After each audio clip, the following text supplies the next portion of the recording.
What do you need?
Your training proceeds well.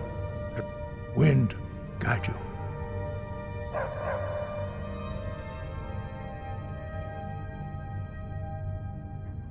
You have learned so much already, Dragonborn. Growing your gift too quickly would be dangerous. But there are many words of power in Skyrim, carved in the dragon tongue. Even from here we can feel the Thum resonate from them. Finding these lost words would be a sufficient test to temper your abilities with experience. Ask when you are ready to search.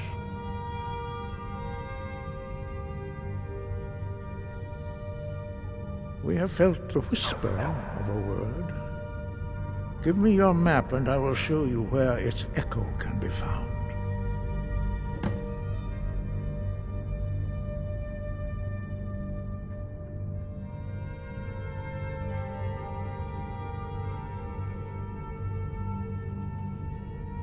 He was a great war leader of the ancient Nords, a master of the voice, or tongue.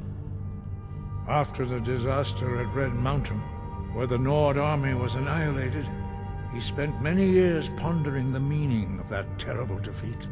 He finally came to realize that the gods had punished the Nords for their arrogant and blasphemous misuse of the voice.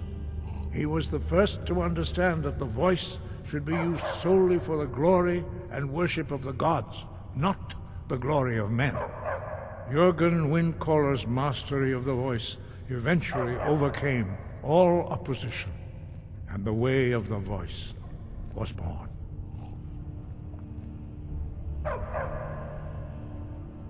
The voice was a gift of the goddess Kinnereth at the dawn of time. She gave mortals the ability to speak as dragons do. Although this gift has often been misused, the only true use of the voice is for the worship and glory of the gods. True mastery of the voice can only be achieved when your inner spirit is in harmony with your outward actions. In the contemplation of the sky, Kinnereth's domain, and the practice of the voice, we strive to achieve this balance.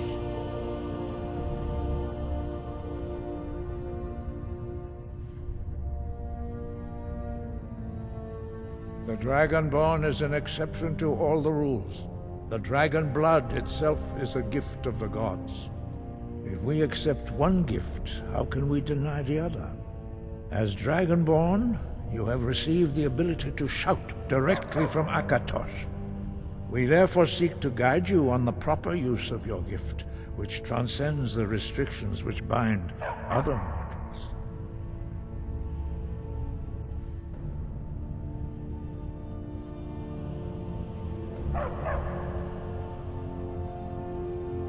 Where did you learn of that? Who have you been talking to?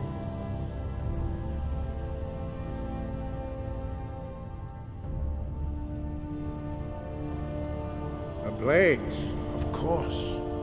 They specialize in meddling in matters they barely understand. Their reckless arrogance knows no bounds. They have always sought to turn the Dragonborn from the path of wisdom.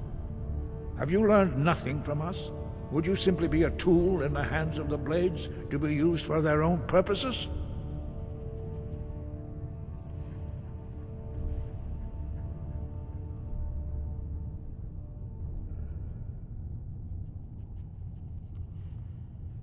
No, of course not. Forgive me, Dragonborn. I have been intemperate with you. But heed my warning. The Blades may say they serve the Dragonborn, but they do not. They never have.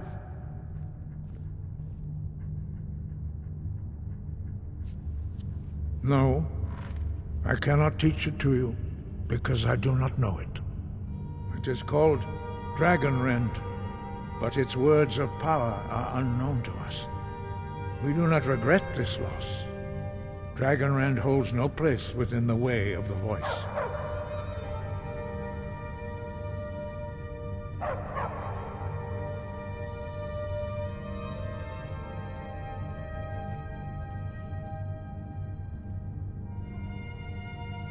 But not Dragonrend.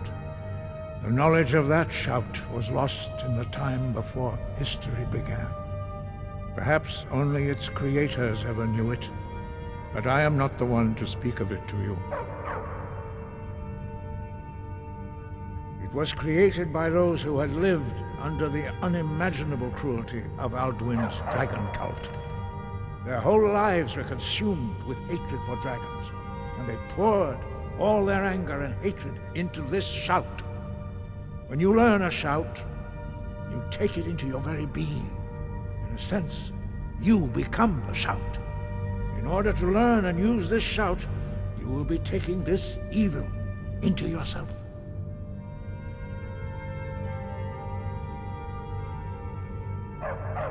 Only Paarthurnax, the master of our order, can answer that question, if he so chooses.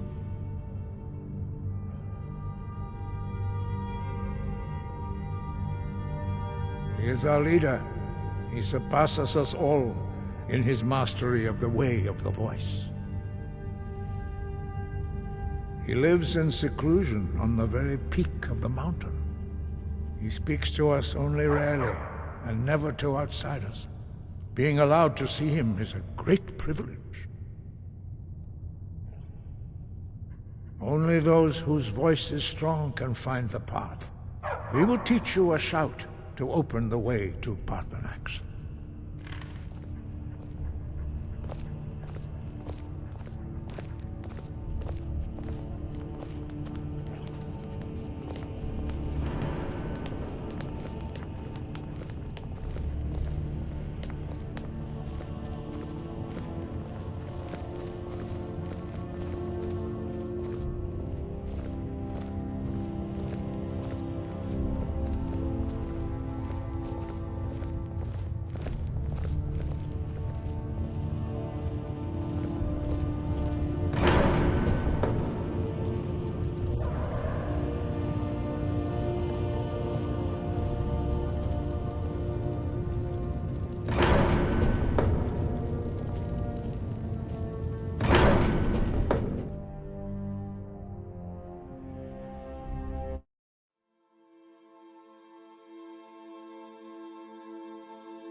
path to Parthenax lies through this gate.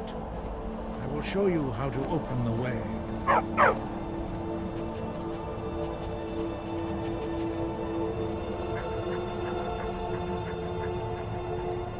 Look.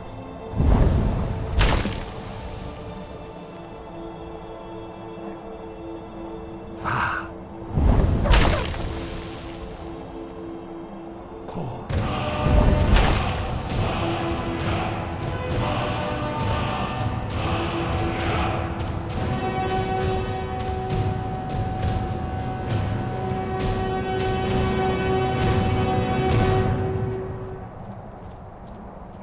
You my understanding of clear skies.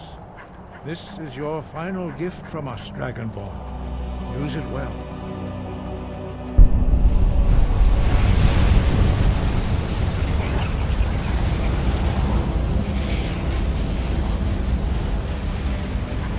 Clear skies will blow away the mist, but only for a time. The path to Parthenax is perilous, not to be embarked upon lightly. Keep moving, stay focused on your goal, and you will reach the summit.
done it before.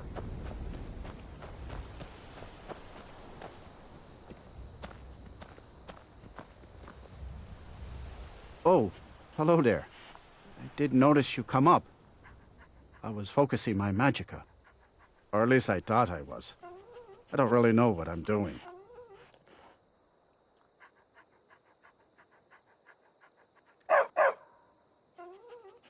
I used to think so too. See, my grandfather was a wizard. My father wouldn't talk about him much. But I found some of his things in the attic, including this staff. After that, I thought I was turning into a wizard too, because dead things near me would come to life again for a while. I even went to the College of Winterhold. They just laughed at me. The magic is in the staff, not in me, they said.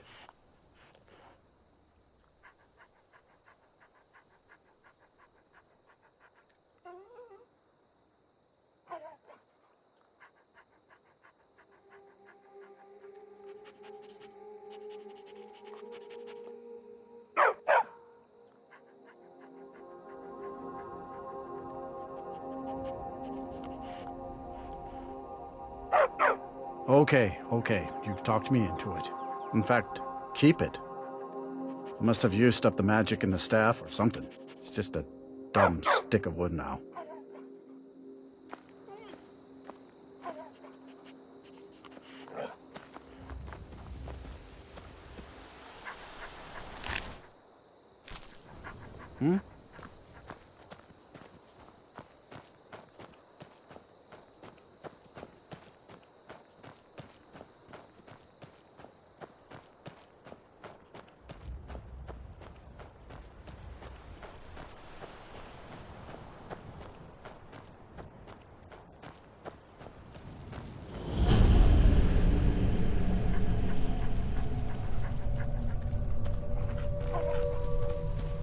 I'm right behind you. I am sworn to carry your burdens.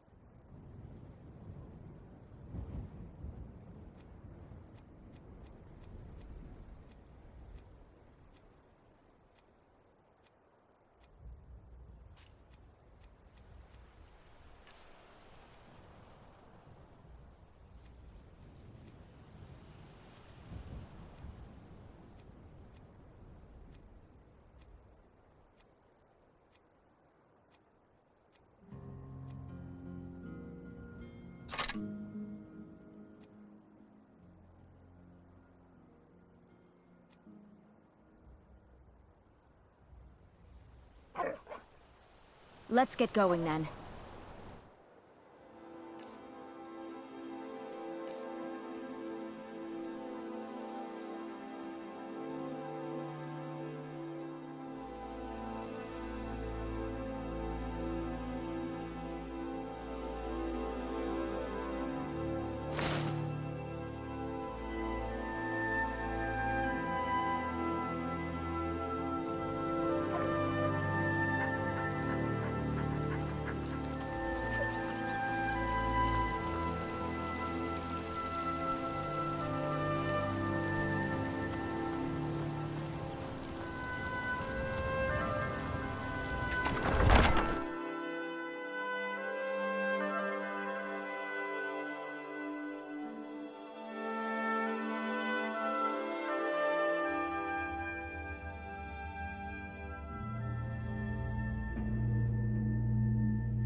I don't recognize you, but I sense that you're one of us. Who are you?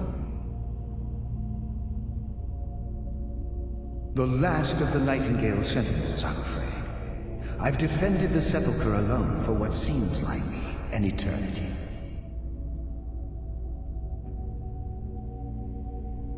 We were betrayed by one of our own kind. In fact, I'm to blame for what's happened here.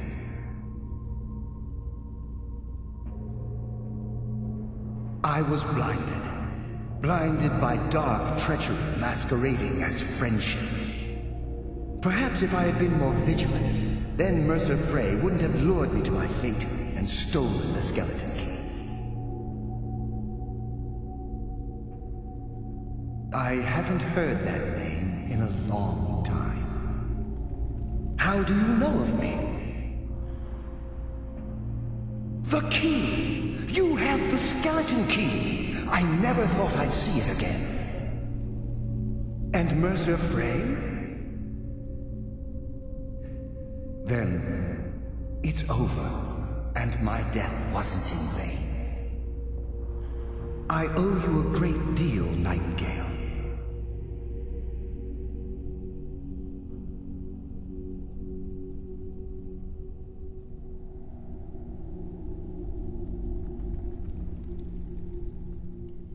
You've done the Guild a great deed, and although they may not show it, I'm certain they appreciate your sacrifices. My only regret is that you had to undertake this task alone. Carlia? She's still alive? I feared she'd befallen the same fate, ending up a victim of Mercer's betrayal.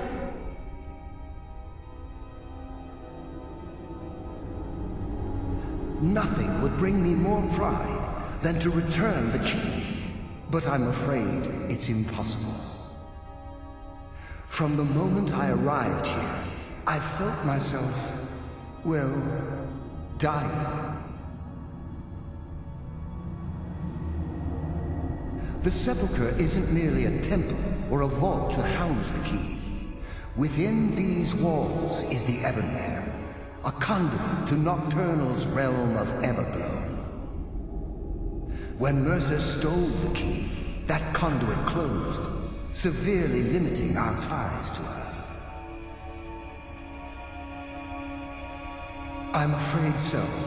I'm weakening, and I can feel myself slipping away. The years without restoration of my power have taken their toll. Whatever damage has been caused can only be corrected by following the pilgrim's path to the Ebonmere and replacing the key.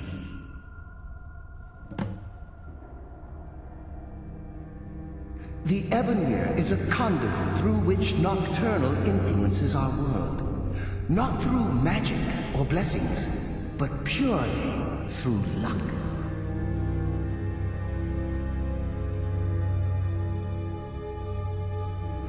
Yes, absolutely.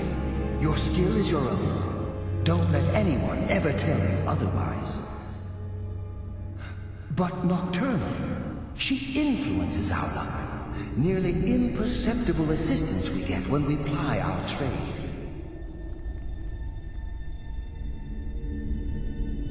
Think about the Guild, about the state it was in when you began. Think about all the little things you might have heard. A pick breaking when it shouldn't have. The clouds in the nighttime sky clearing at the wrong moment. Our access to those bits of luck are what separates us from common bandits. Precisely. There are a few who still call Nocturnal Lady Luck, and for good reason.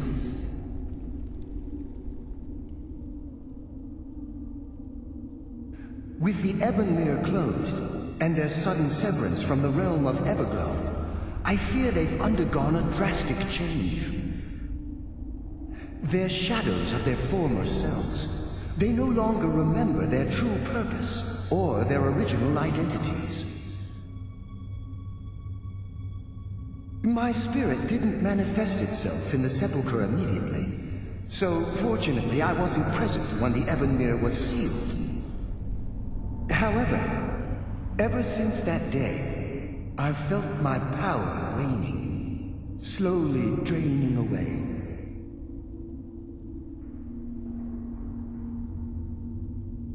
Whatever is affecting the Nightingale Sentinels, is starting to affect me too. As I get closer to the Ebonmere, I begin to feel myself slipping away. Even right this moment, I feel strange, when I don't think I should be feeling anything at all. I wish I could help you, but I've been a prisoner in this very chamber for the last quarter century. The only possible help I've come across are the remains of some poor fellow who is trying to follow in your footsteps. Perhaps his journal can help?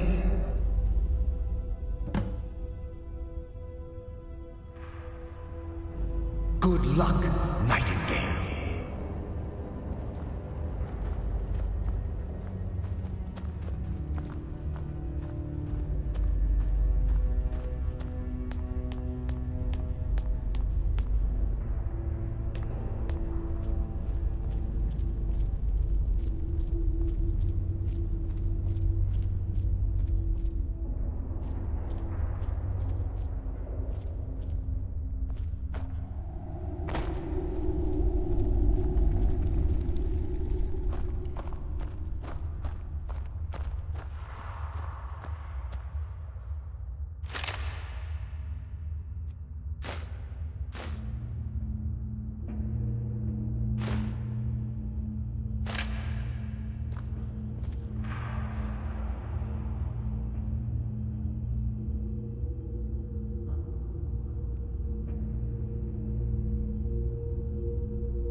I don't recognize you, but I sense that you're one of us.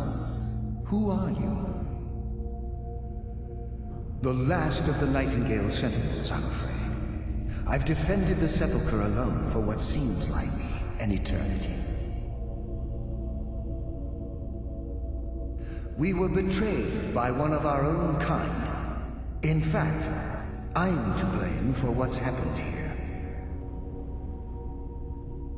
I was blinded by dark treachery masquerading as friendship.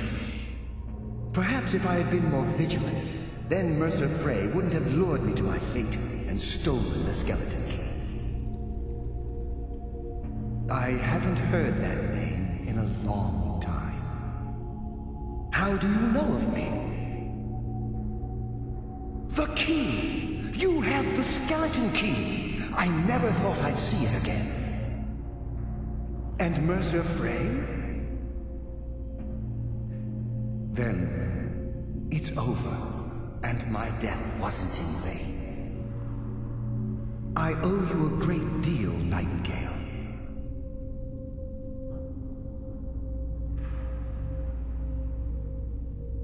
You've done the Guild a great deed, and although they may not show it, I'm certain they appreciate your sacrifices. My only regret is that you had to undertake this task alone. Carlia? She's still alive? I feared she'd befallen the same fate, ending up a victim of Mercer's betrayal. Nothing would bring me more pride than to return the key, but I'm afraid it's impossible. From the moment I arrived here, I felt myself, well, dying. The Sepulchre isn't merely a temple or a vault to house the key. Within these walls is the Ebonmere, a conduit to Nocturnal's realm of Everglow.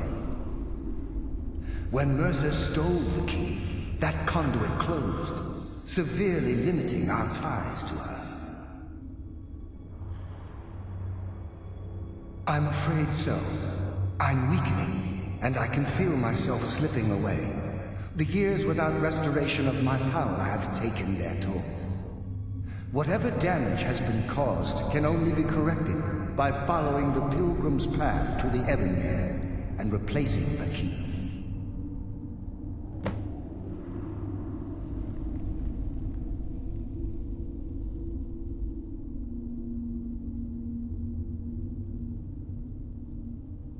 Good luck, Nightingale.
among the no one hides from the dead.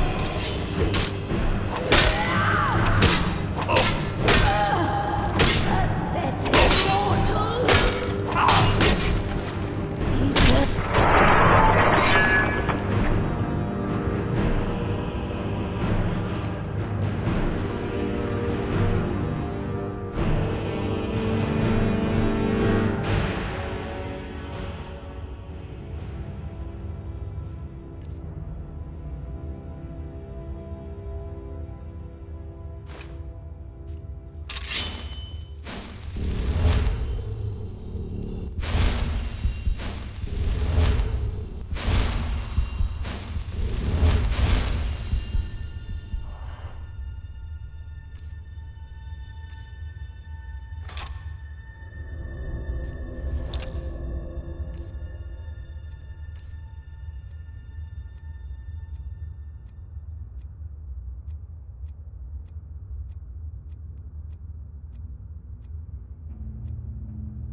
My, what do we have here? It's been a number of years since I've set foot on your world. Or perhaps it's been moments. One tends to lose track. So, once again, the key has been stolen, and a champion returns it to the Sepulchre. Now that the Ebonmere has been restored, you stand before me awaiting your accolades. A pat on your head, a kiss on your cheek. What you fail to realize is your actions were expected and represent nothing more than the fulfillment of your agreement. Don't mistake my tone for displeasure. After all, you've obediently performed your duties to the letter. But we both know this has little to do with honor and oaths and loyalty. It's about the reward, the prize. Fear not. You'll have your trinkets, your desire for power, your hunger for wealth. I bid you to drink deeply from the Ebonmere mortal, for this is where the agent of Nocturnal is born. The oath has been struck, the die has been cast, and your fate awaits you in the Evergloam. Farewell, Nightingale. See to it the key stays this time, won't you?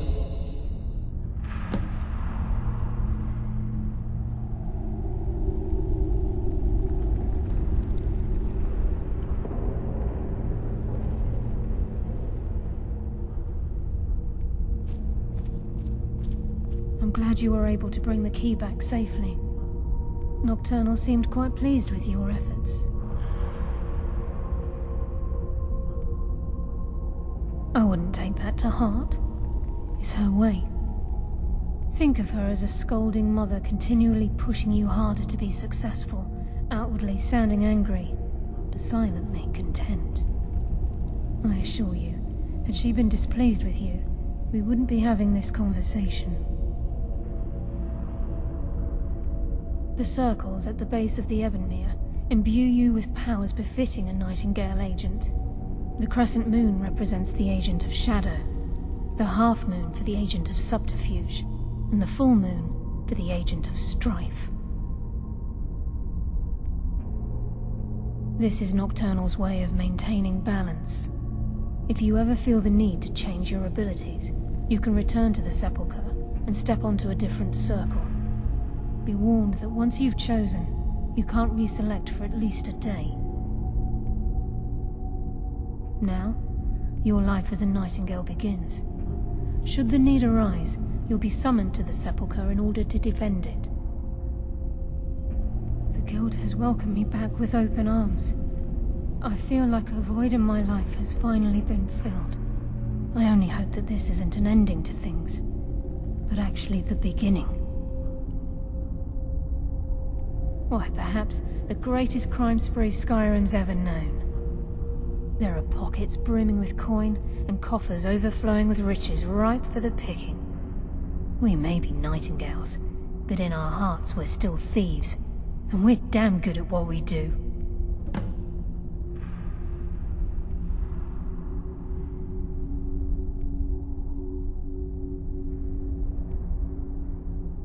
Choose your path, and your journey will be complete.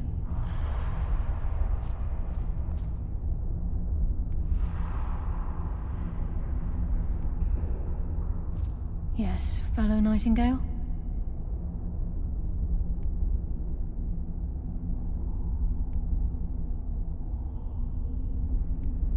The agent of subterfuge utilizes shadow to cloud the judgment of those around him. By weaving the darkness to their will, this agent can manipulate others into fighting for the Nightingale for a limited time. The agent of stealth is the master of remaining unseen. They are able to manipulate the darkness and use it to their advantage. On moonlit nights or in darkened rooms, this agent literally becomes invisible. This agent of strife can send forth a tendril of pure darkness into the heart of another, causing great injury to them. At the same time, This tether will bolster the agent's own life force, making him stronger.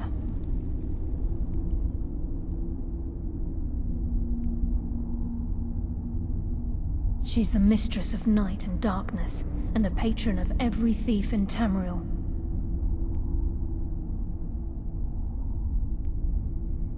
Nocturnal isn't one for worship and reverence. There are no priests and no sermons, no services and no alms. She influences our luck, and in return, demands payment. You're closer to understanding than you realize. The only difference is she doesn't demand payment in the traditional sense, and sometimes the cost can be quite high. Whether you know it or not, Nocturnal dictates how well we perform as rogues. Again, you have to think differently. Haven't you ever noticed how our luck behaves? Like a novice picking an impossible lock, or a blind man suddenly turning to face you as you reach for his pocket. It's through these subtle means that Nocturnal influences us. Nocturnal's whim is the greatest mystery to everyone. There have been volumes written on the subject. Does she exact payment when we die? When we suffer, does she revel in our misery? No one knows. The return certainly seems worth the risk, though. Choose your path, and your journey will be complete.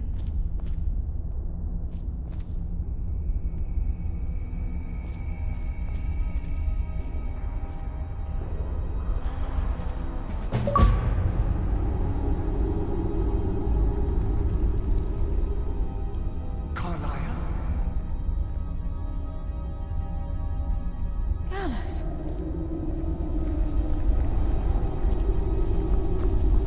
I feared I would never see you again. I was afraid you'd become like the others. If it were not for the actions of this nightingale, your fears would have come true. He honors us all. What will you do now, my love? Nocturnal calls me to the Everglow. My contract has been fulfilled. Will I ever see you again?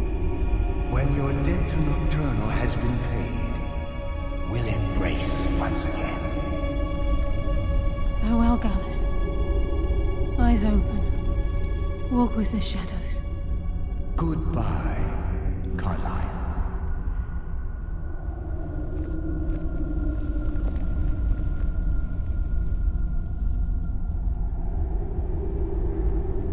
Yes, Nightingale?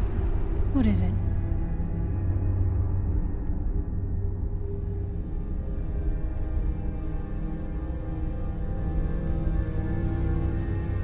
I've decided to make my home at Nightingale Hall.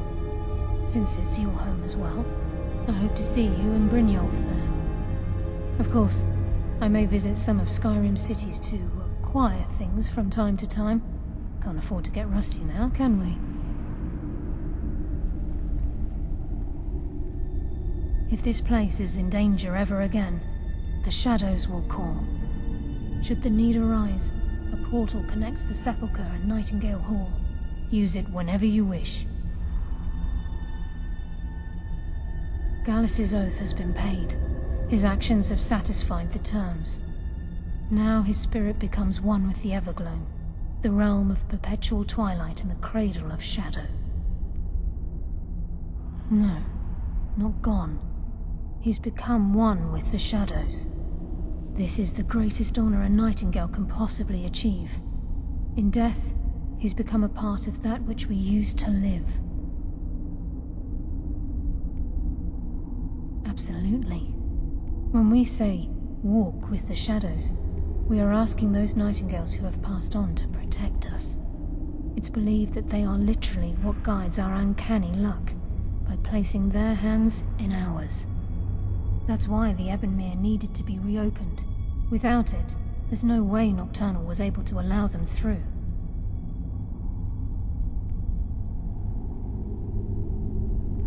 Farewell. Eyes open, and walk with the shadows.